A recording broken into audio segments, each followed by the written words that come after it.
really happy to welcome you all and anyone else joins to this session about finding research as a community college student. I think participating in research is really exciting, and there are so many opportunities, especially this year, despite the COVID-19 pandemic. So I'm excited to talk to you all and for you to meet some community college students who have done research. My name is Nicole McIntyre.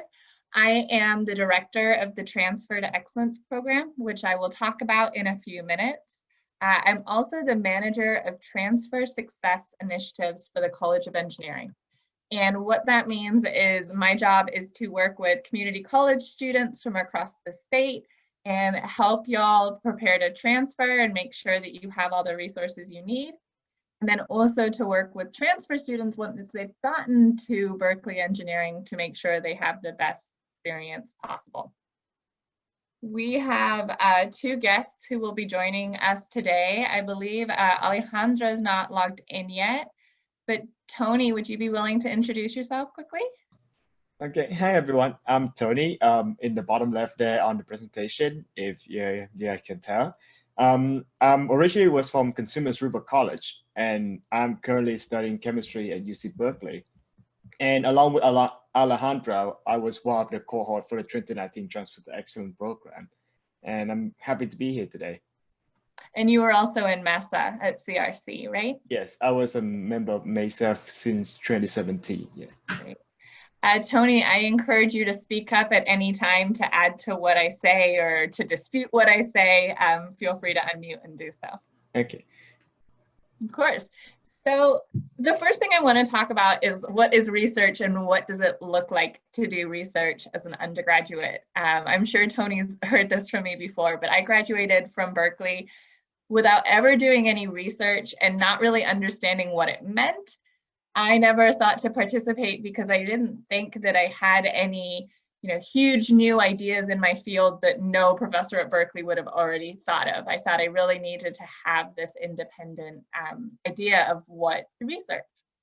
And that's really not the case. As an undergraduate, especially your first year or two of research, the focus is on contributing to someone else's project. So you don't have to be filled with ideas about how to further the field of artificial intelligence or material science to get involved in research.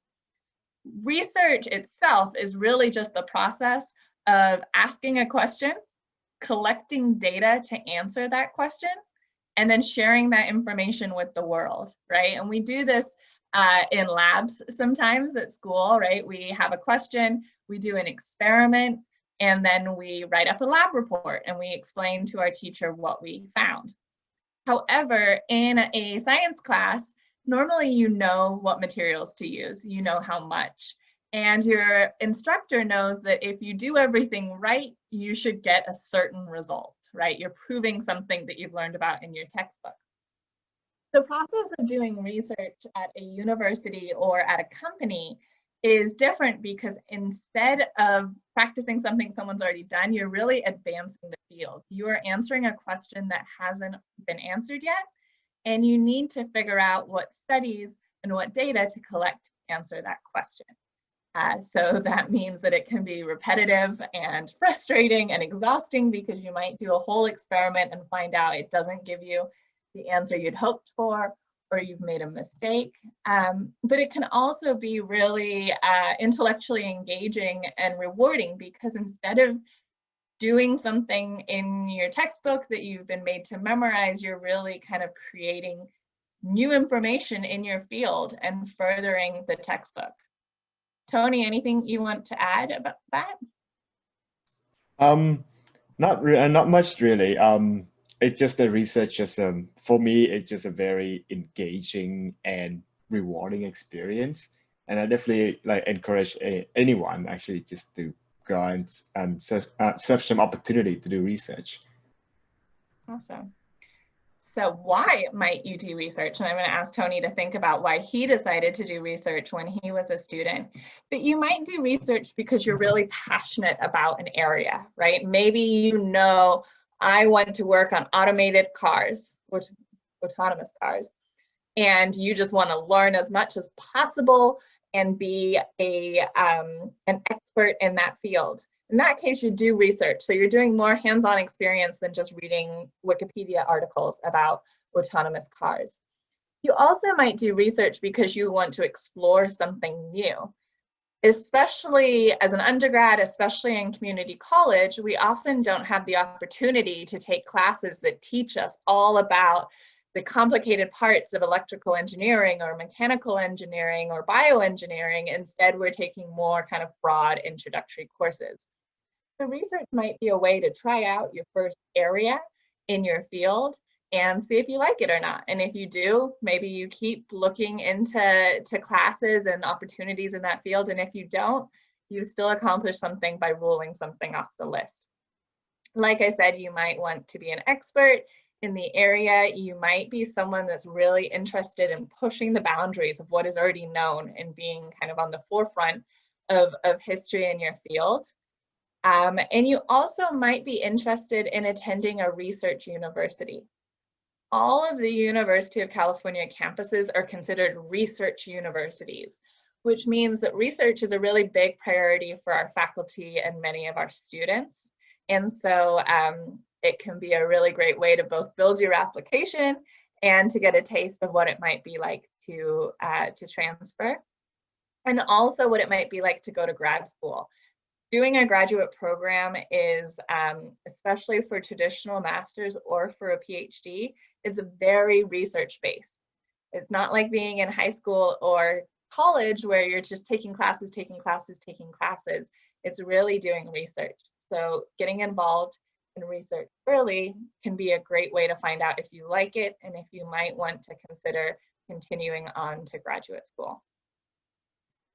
More specifically, you might have thought, oh yeah, maybe research, that sounds like something that students do, but I'm going to wait until after I've transferred and think about that when I'm on my university campus. And I would encourage you to think about doing it sooner. There are a lot of really compelling reasons to get involved as a community college student. Most importantly, you get a start on the university experience while still being in community college, and it means that you are able to kind of hit the ground running when you do transfer. It also, in terms of your applications, it demonstrates interest in your major and understanding of the applications of your major, which are really strong things that we look for when we review transfer applications. You only have 2 years to finish your degree. We're not looking for a student who's, super interested in a ton of areas and hasn't really focused. We're looking for someone who knows what they care about and that they understand what being a civil engineering student looks like. It's also a really great way to strengthen your transfer applications. Being able to talk about what it meant to do hands-on research in your field is going to make you a much stronger applicant. And the students in my program have very high transfer rates and very high transfer rates to UC Berkeley, which is one of the best universities in the country, because they're able to talk about their experience doing research. Tony, what was it when you were a student at CRC that made you want to get involved in research? Well, for me, because I always have a strong interest in chemistry, and I'm sure this will be very familiar to a lot of people, but I always find the lab portion, experimental portion of community college class a little bit boring. It's usually designed to reinforce something you already learned, you already know, right? I always try to, as a chemist, I want to try to create new things, right? I want to try something new. I want to do something novel. And I'm just always think that research should be like something I want to do. Another strong reason why I apply for a lot of research internship and for TTE program in general, in specifically, is that I didn't know that if research is for me or not. There's a lot of rumors, a lot of misconception about research, especially among students. And something I always hear is that research is extremely difficult and extremely boring. And a part of me was really worried that if I'm committed to this kind of path, what if it's actually turned out to be very boring or very tedious or something that I don't enjoy at all? And that's something I want, right? So that's one of my main motivation to seek research experience, and that's how I come to the TT program in the first place. Awesome, thank you. And I'm going to ask Alejandra all these questions later. I had originally planned for Tony and Alejandra to speak at the end, so it's my fault that I think she's still doing homework or in class, but we will hear all about Alejandra's experience when she arrives. In the meantime, I want to just encourage you all to ask any questions in the chat for me or Tony or Alejandra. It's hard and unnerving to present to a computer screen, right? Where lots of folks have their cameras off or we're just seeing slides. So if anything is confusing or unclear, or you just have questions about the student's experience, please feel free to speak up.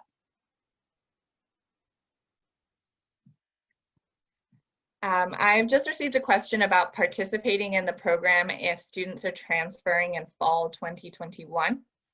So if you are someone who has just applied to transfer to the UC schools, or you're currently applying to transfer to other universities, and you plan to start at a university like 9 months from now, that's super exciting. We're really happy for you.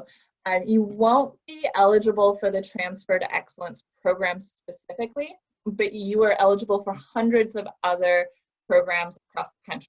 And that's a great segue into my next topic, which is how to find these programs and what are all the options.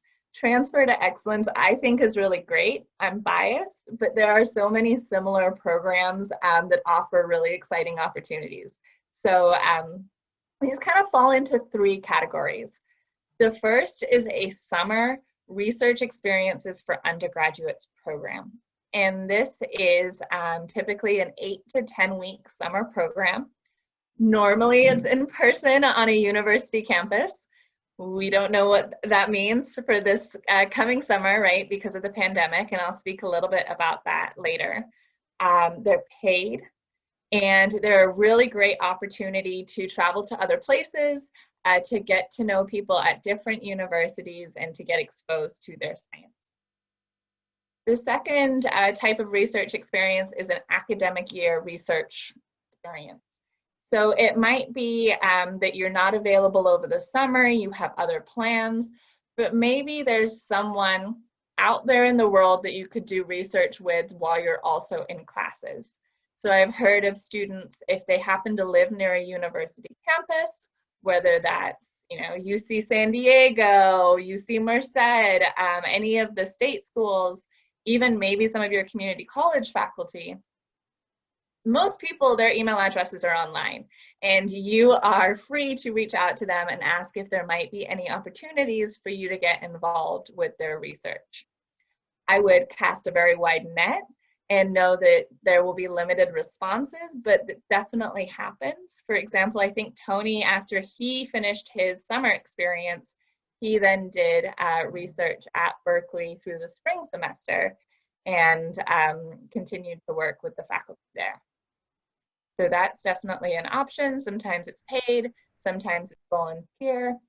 One of the benefits, one of the small silver linings of what is happening in the world right now is so much research is being done remotely that you don't have to be next to a university or have a way to get to the university to do research. People are doing research remotely, and it might be that there's a research project in the state somewhere that you're interested in that you could participate in just through the internet. So I encourage you to look at what's available and what different professors are doing, and send an email and introduce yourself. The worst thing that can happen is someone can either ignore your email or say no. And the best thing is maybe you get to build a strong relationship and conduct research before transferring to that school or another school. The third type is just a short research project. These sometimes happen over winter break. And these, I think, are the kind of things that maybe you'll hear about on your campus or get through an email opportunity from counselors or the MESA staff at your campus. And these students on the picture are all community college students who have participated in these types of programs. So there are lots of different search engines and ways to find these opportunities. And this is the slide that I always encourage people to screenshot, to print screen, grab a phone and take a picture of real quick, because these are really helpful resources to find programs that you might apply to in addition to Transferto Excellence or instead of Transferto Excellence. Yeah, I'm going to show you some quickly, or I guess I'll talk through them quickly. Pathways to Science has a lot of internship opportunities for college students, and if you have siblings or family members in K through 12, they have opportunities for those folks too. The National Science Foundation REU search is this website. The National Science Foundation provides a lot of money for students to do these types of opportunities, and this website allows you to find them. Unfortunately, because of the National Science Foundation's funding rules, it's funded by the federal government, they limit participation to students who are citizens, permanent residents, or nationals. So these are not great options for international students or undocumented students, but I have some for you as well. So here you could look for your intended field. Tony's a chemistry major, so I'm going to click chemistry. And you can see all these different places. There are 71 opportunities just in chemistry, and you can click and read about them. A good thing about these REU, Research Experiences for Undergrad programs, is the National Science Foundation is really focused on giving research opportunities to students who don't normally have access to them. So that means students that go to college and university campuses that don't have much research happening at them, and that includes community colleges. So even if you find programs that don't specifically say this is for community college students, if you meet the other eligibility criteria, you might be a really good match. And when we're allowed to travel, these programs will all pay for your travel to the location. They'll put you in a dorm or an apartment for the summer. They pay for your food, and they pay you a stipend. So it's a great way to not have to choose between having a job and building your resume over the summer, but to really get to do both. And you'll see here you can go to North Carolina, Florida, South Carolina, Georgia, Atlanta, Virginia. We're very focused in the South right now. Ohio, Louisiana. There's often some, especially depending on your field, in Hawaii or Puerto Rico. So it's a great way to go and explore other places as well. The next one I'll talk about quickly is the REU Finder, this third one. And this is actually created by one of my friends who used to work for MESA. And what she's done is tried to streamline this process to be as efficient as possible. So you don't have to click through lots of websites, but you can find the eligibility information, the deadlines, and a link to the application all on one page.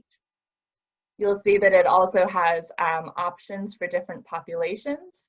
So you can look specifically for programs for community college students, maybe undocumented students, international students, maybe you're a freshman or a sophomore.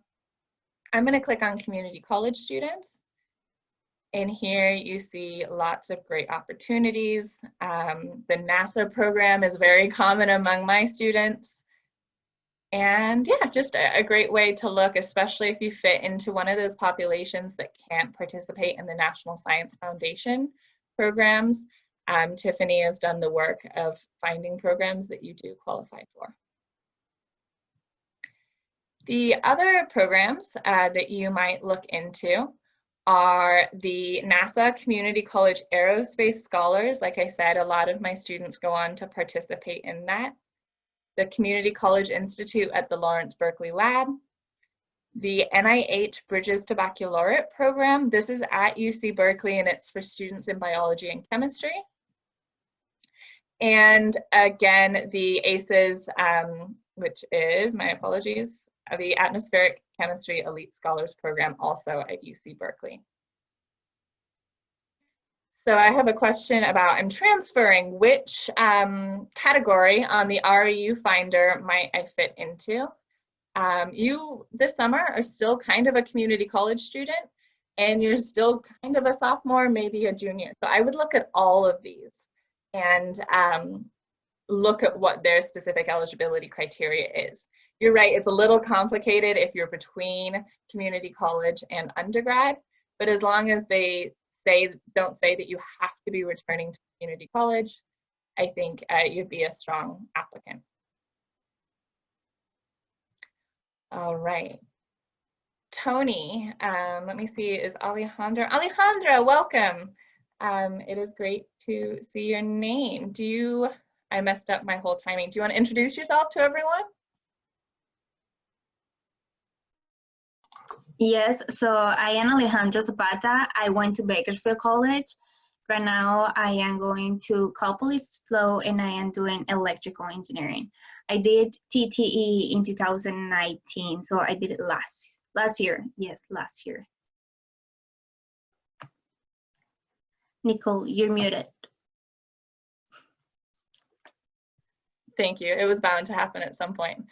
Why did you decide to do research as a student at Bakersfield in 2019? I decided, okay, so I didn't know that I was going to do research.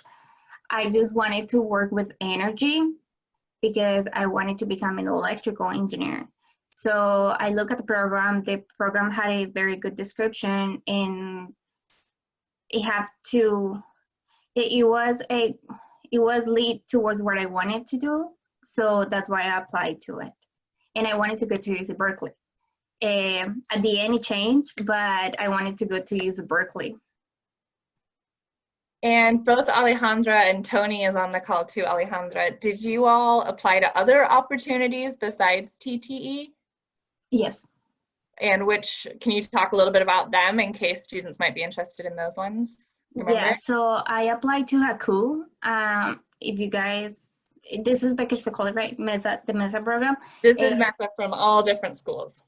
Okay, perfect. So HAKU is a Hispanic organization. If you're not Hispanic, it's okay. You can always apply to, and they just match you to different companies. It's more like an industry research, an industry internship than a research internship.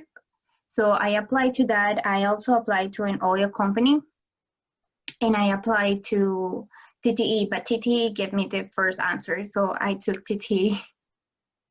What about you, Tony? Did you apply to other opportunities?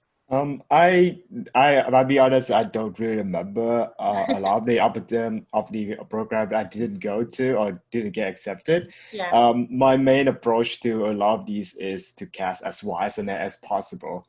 Any scholarship came up, any opportunity, internship come up that you see and you can think that I vaguely fit the description, I usually just check an application through. And so for summer 2019, I have a few answers back, but TTA was the first to answer, and it was one of my aim because I have a decent amount of friends living in Berkeley, and I always really like to come to the Berkeley campus. So that was the one I chose to go to. Awesome, thank you. Again, please feel free to put questions in the chat for Alejandra or Tony or myself. This is kind of the wrap up of the general broad information about what is research and how might you all find research opportunities at this time. A common question I get at this section is, what about COVID?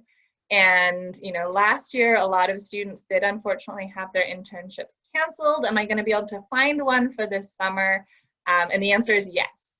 The last summer, right, COVID shelter in place, it happened in the spring. Some of us thought, oh, we'll all be back to normal life in a month or two. And so a lot of programs were canceled instead of transitioning to a remote format just because of the late notice. The good news is that we all know what's going on now, and a lot of people in my field and my colleagues at all the other universities have been going to lots of workshops and learning from the people that did do remote programs last summer how to host their program.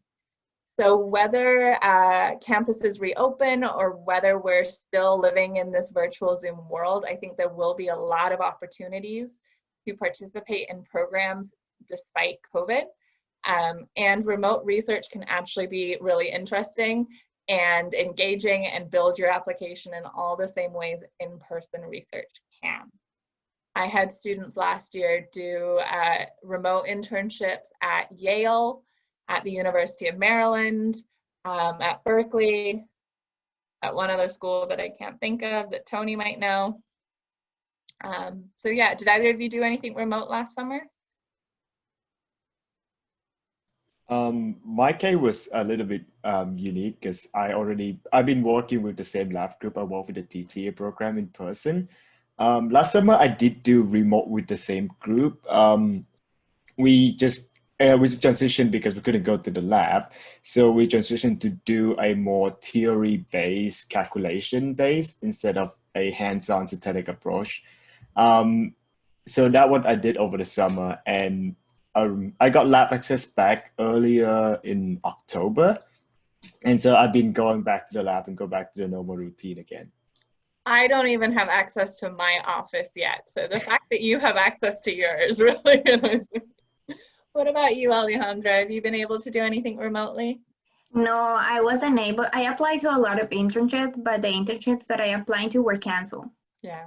So I was just working during summer. Well, my hope is, like I said, that next summer, 2021, there will be a lot more remote stuff available if we're still in this remote world. So now I'm going to talk about the Transferto Excellence program specifically. I understand some people might not be eligible. I think the application advice and the benefits are still relevant to lots of the programs that are out there, so it might be valuable. But if you want to log off, my feelings will not be hurt. So the Transferto Excellence program is one of these research experiences for undergrad summer programs. The official party line is it's intended to inspire California community college students to transfer and graduate. I believe that anyone interested in this program, most people at community college are already inspired, so I'm not arrogant enough to think our program is accomplishing that.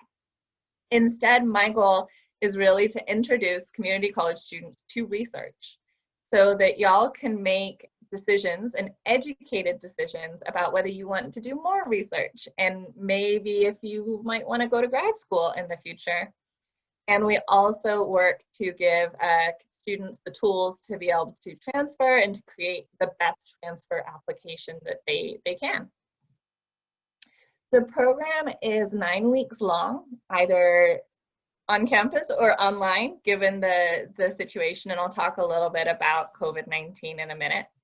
The dates for 2021 are June 11th through August 14th. When we're in person, we provide travel up to Berkeley, a dorm room, and your meals. And we also give students a stipend. So our goal is that you're able to focus on doing research for the summer and you don't have to choose between going to work and putting a roof over your head or building your resume. The program, the real meat of the program is having an independent research project. So what this means is you are working on a research question from start to finish. And that might be a very small part of a professor or a grad student's research question. But what it means is you actually have a project and you're not this, cliche idea we have of an intern where you're fetching coffee and washing beakers and debugging code for someone else.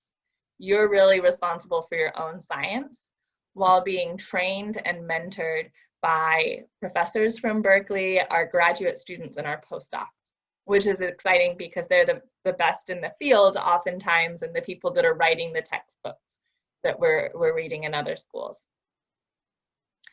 The program also includes seminars to help prepare students for a career in science and engineering. So that means technical presentations about science, science communication lessons on how do you effectively communicate your research to other people, and seminars and workshops to prepare transfer applications. So working on personal statements and understanding financial aid and things like that. And we also offer community building activities so that you have a community and friends either remotely or in person. And we pay for students to participate in the TAP program, which is the Transfer Alliance project. Some of you all might have counselors from TAP on your college campuses. And this is really a program to help students, again, prepare strong transfer applications. So you have an assigned TAP counselor who works to make sure that you're in the right classes, your final year at community college, and reviewing your essays and helping you build a strong application. And we also offer an online mentoring program for the year following the program. I received a question about how to apply for the program. I will get to that in a minute. So these pictures on the right are from Tony and Alejandro's cohort. On the top right, we have Victoria, who transferred to Stanford, Elisa, who transferred to Berkeley, Elisa's from San Diego, Megan, who transferred to UC Irvine, and Crystal, who is at Skyline College. And then on the bottom right, we have Ted, who is from LA. And Ted actually did research in the lab of Professor Jennifer Doudna. And if any of you all are familiar with CRISPR and CRISPR-Cas9, Jennifer Doudna just won a Nobel Prize for discovering that gene editing technology. So he, by the time he finished community college, had worked in the lab of a Nobel Prize winner, that is Professor Doudna on the left, which is super exciting. And he then transferred to UC Berkeley, and he's still working with Professor Doudna's group on COVID vaccine technology and COVID testing technology. And that's super exciting. Professor Doudna actually funds some of our programs, so she's committed to it, and she often hosts students. So I'm going to ask Tony and Alejandra in a minute to speak a little bit about what the biggest benefit to them was for participating. But just kind of in summary, you get to experience life as a researcher and a student at UC Berkeley, and it's only 9 weeks, so it's pretty low commitment to have this opportunity to find out if you like doing research and if you like being at UC Berkeley.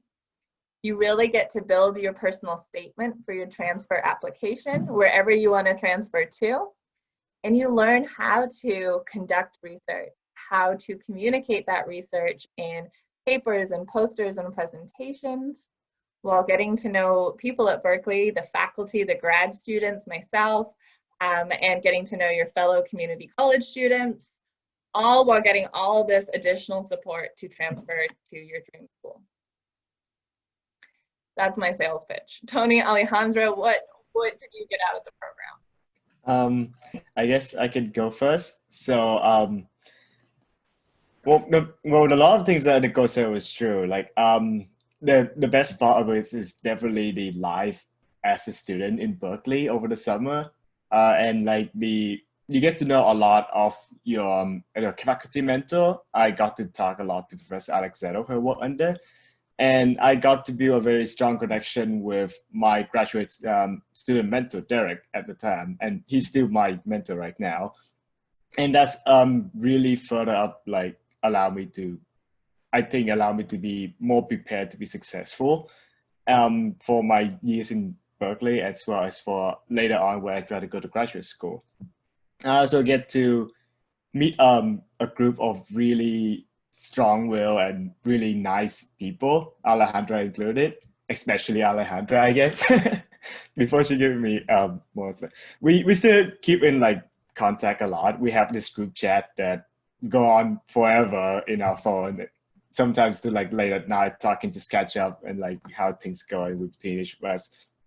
And one strong thing is that it's allow you to, and I assume because you all are in community college and thinking about transferring or about to transfer, a lot of these research opportunity and TT included give you a very strong experience to talk about.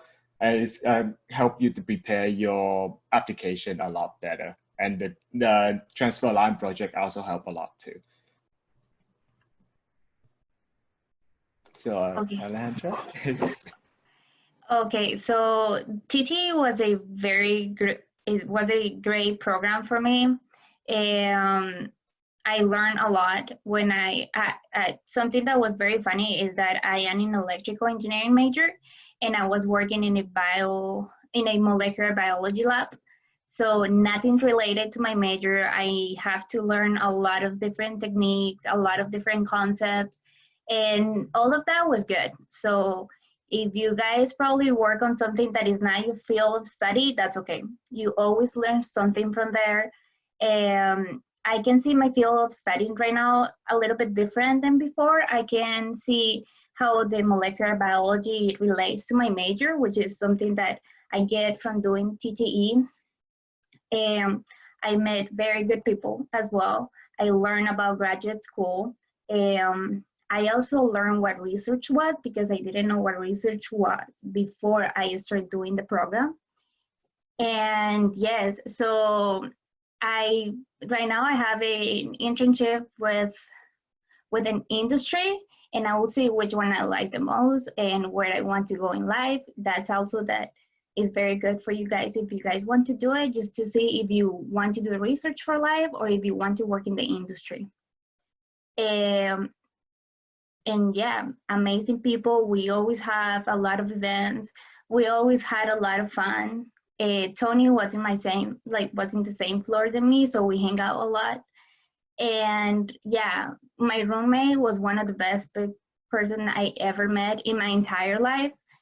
And yeah, Nicole was very helpful during my time in Berkeley. So I really recommend it to do it.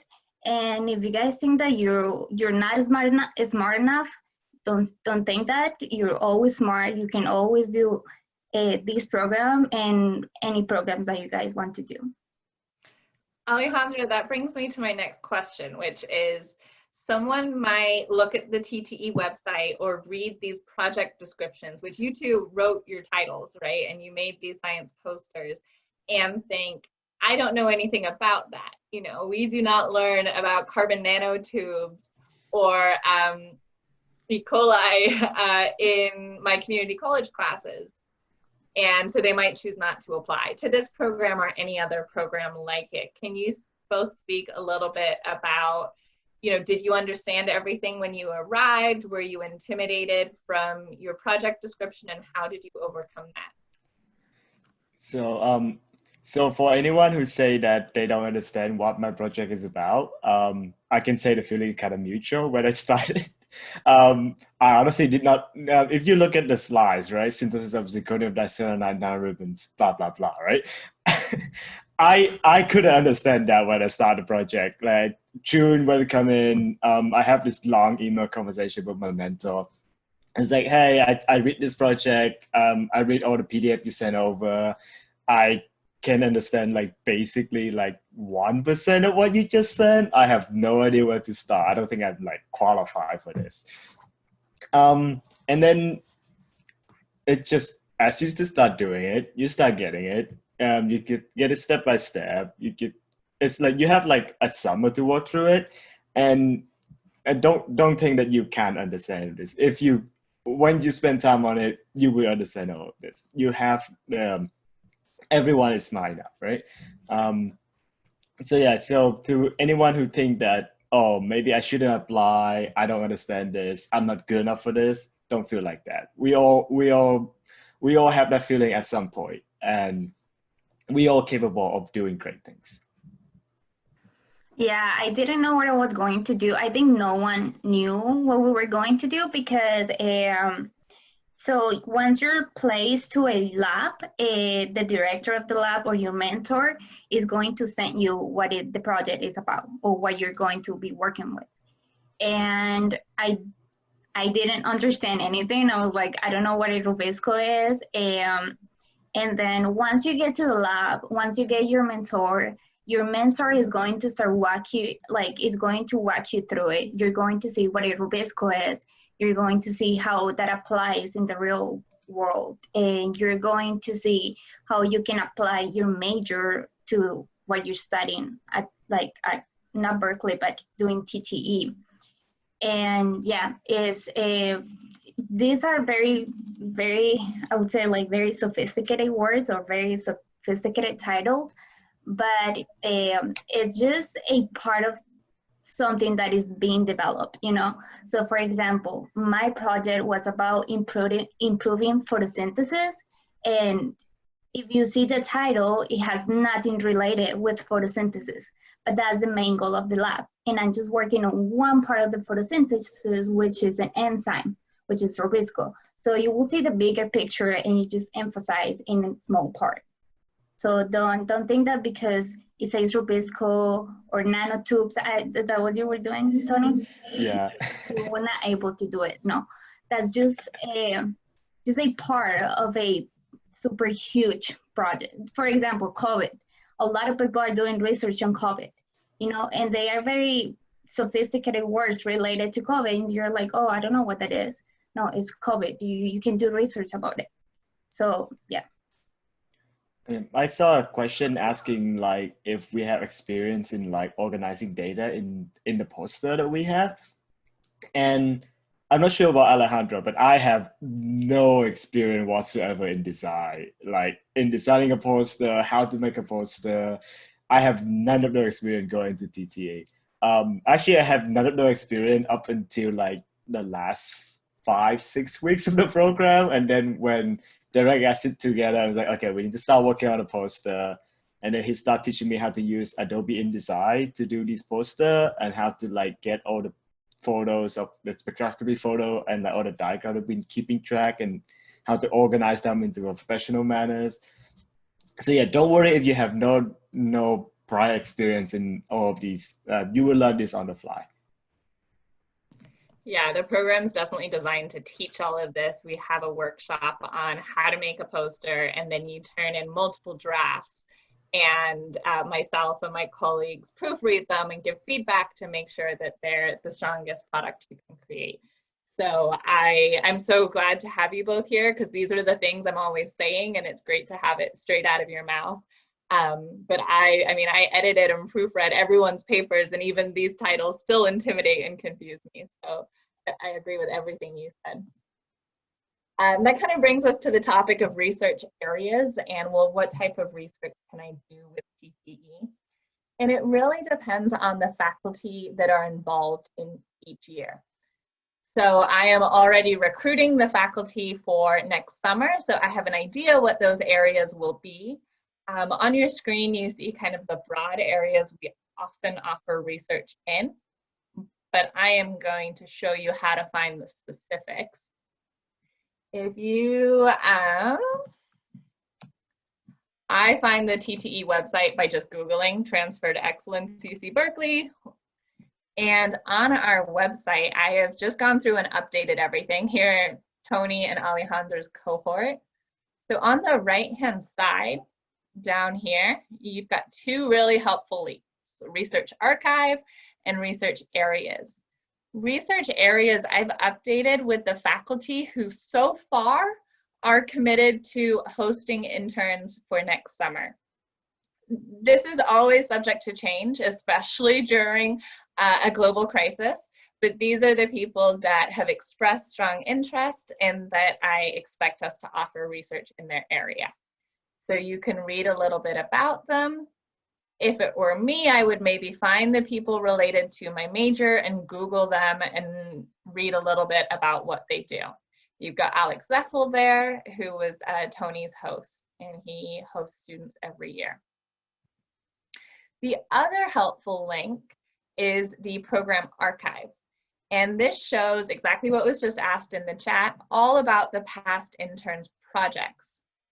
And this can be helpful for your application and just for informing your decision about which programs to apply to, because we have a lot of repeat faculty like Professor Zeffel that participate every year. And the project is always cutting edge, so no one's going to be repeating Tony or Alejandro's project, but you might work on the next step. right? A future iteration of the same question or area. So it can be helpful to read through some of these and just figure out who's doing work that I'm interested in.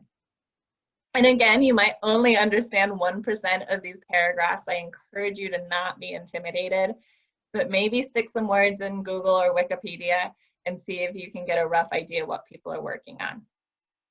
You can also then, through these paragraphs, let's go to Alejandra's, there are their research posters down at the bottom. So you can hit project poster and read the specifics of what Alejandra did and kind of see what our interns are doing.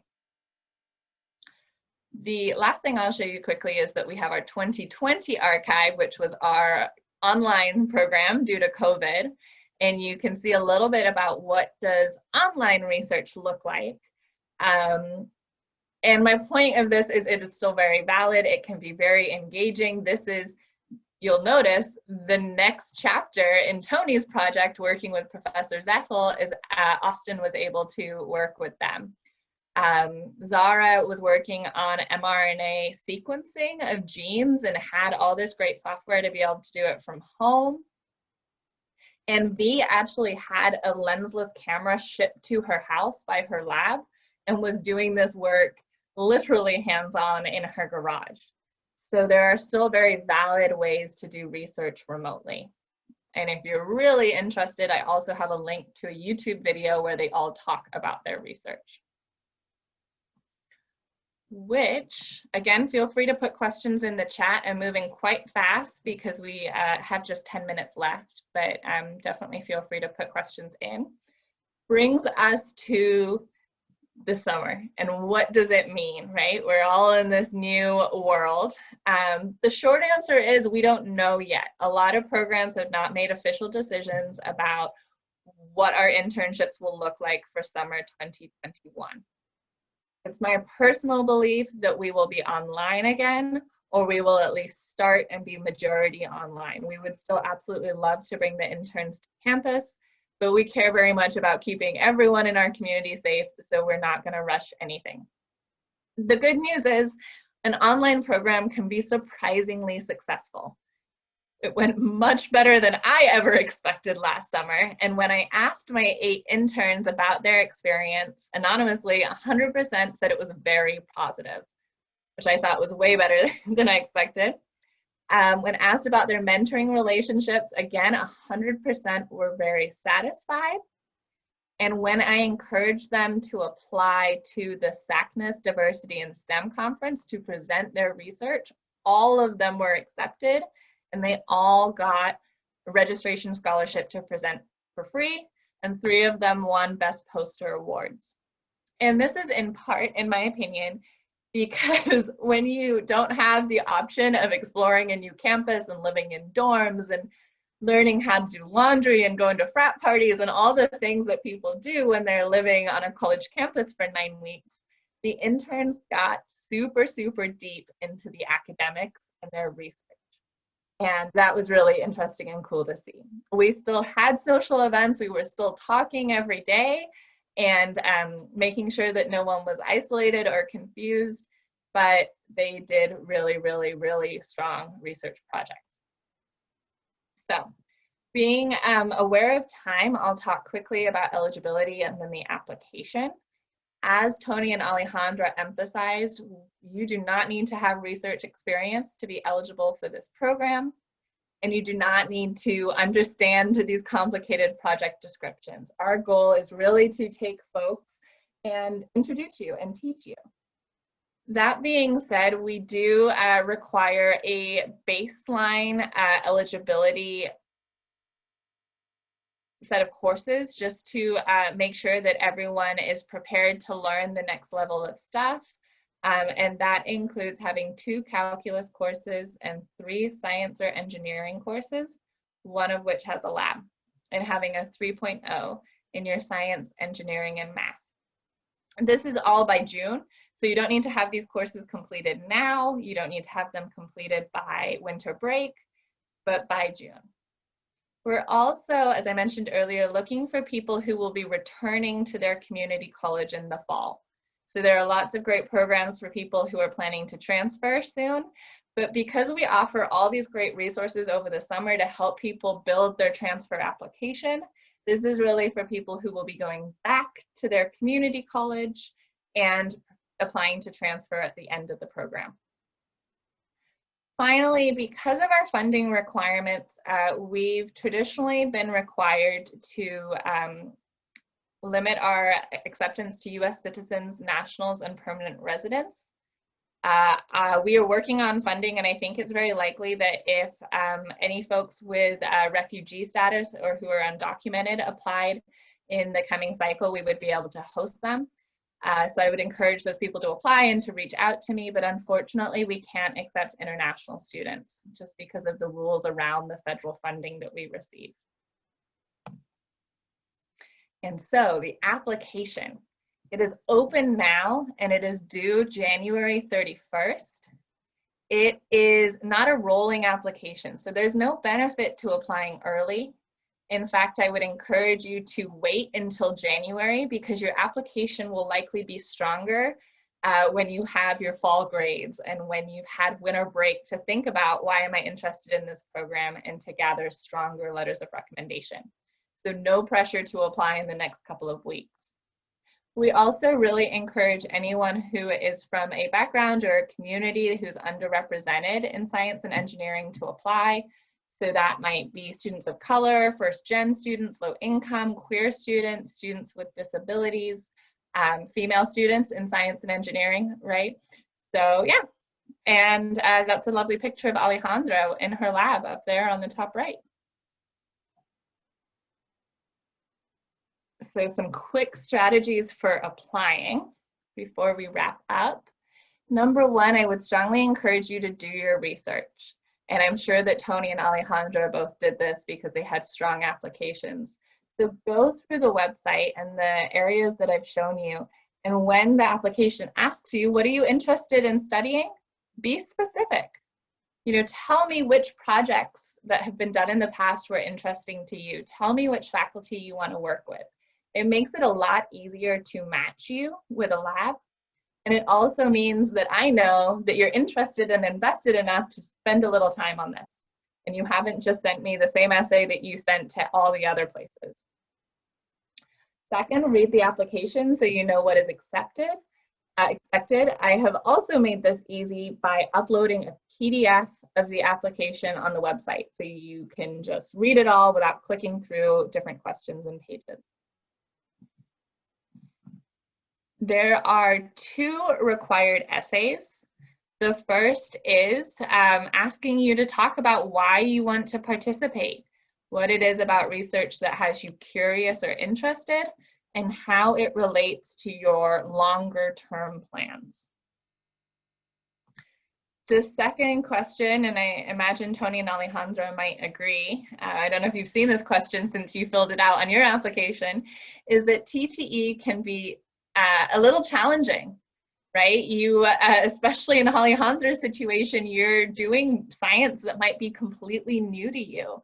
And there's a steep learning curve. Tony definitely talked about that. But it's also super rewarding. It sounds like they both had good experiences. So we ask applicants to describe a major challenge that they have encountered and how they overcame it, what they learned about yourself and others as a result of the experience. There are a few other parts. The first is 2 required letters of recommendation. To me, this is the most intimidating part. I was in my mid-20s before I asked anyone for a letter of recommendation because I thought no one knows me well enough and no one will vouch for me. But I read the letters of recommendation that come in every year and they're beautiful and they're so strong, and the folks at your campuses and in your communities super see you and respect you. In addition to that, you can build stronger letters of recommendation by providing other information to the people that you're asking. Let's say you think, I'm applying for a research position in chemistry, so I'm going to ask my chemistry instructor to write a letter of recommendation. Your chemistry instructor might be able to talk about how you're engaged in class and you do really well in your exams, but they might not know that you do all of that and you take care of your siblings, or you're also a tutor, or you work part-time. So you're allowed to tell your letter writers other information about you. You're allowed to send them your application essays so they know what it is about the program that interests you, and you can send them your transcripts if you want. So there are ways to really help them write stronger letters, and it makes it much easier for letter writers if we already know why you think you're a good fit and you've done some of the work of talking about why we should recommend you. The final part is sample work, and this really just means up to 5 pages of something that you've worked on that you're proud of, that shows your thought process, your potential. So it might be a graded exam, it might be a lab handout, it might be a personal project you've worked on. I always think of Tony, because if I remember correctly, Tony didn't have anything he really loved. So he just spent some time researching a topic and wrote some pages about the topic. Is that right? Yeah, when I was looking at this, I have no sample works. I was like, the program requires some sample works. I have no idea what to do. So I have a few topic I was interested in. So I end up just look it up, use my school credential, and ask my chemistry professor at the time I have access to more of the library access, and then do some research of it and just write a 5-page, or more like a 5-page summary of it, kind of. And it could be anything. I think David wrote a piece of code and sent it in, if I remember correctly. Yeah, so what Tony did is definitely above and beyond, but if you have some time over winter break and you don't have anything you're super proud of, especially if you're interested in one of our topics, that's certainly an option. And then the last recommendation is really to ask questions if you're confused about anything. My email address is on the screen, and I think that Tony and Alejandra will agree that I'm pretty responsive and good at emailing people back. So you're really, really welcome to email me and I will answer your questions. And with that, we are at 4 o'clock. Are there any quick questions before we wrap up?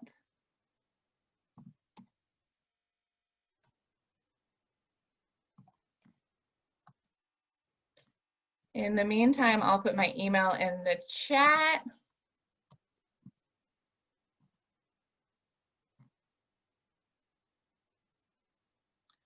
All right, well, I also have to run to a meeting, and I'm sure Tony and Alejandra have a lot to do while preparing for finals, but I hope this has been helpful to you all. TTE is a great program, but there are hundreds of other really great programs that you all are qualified and smart enough to participate in, and I really, really encourage you to do so. I will send out a link in a day or two with a video of this presentation if you want to share it with anyone from your campus, and also the slides for the presentation. And I want to thank you all for your time, and really, really thank Tony and Alejandra as alumni of the program and alumni of MESA for taking the time to speak with you all today about their experience. And with that, I bid you all a great rest of your afternoon, and good luck wrapping up your fall semester. Thank you, Nicole. Thank you. You're welcome. Take care. Bye.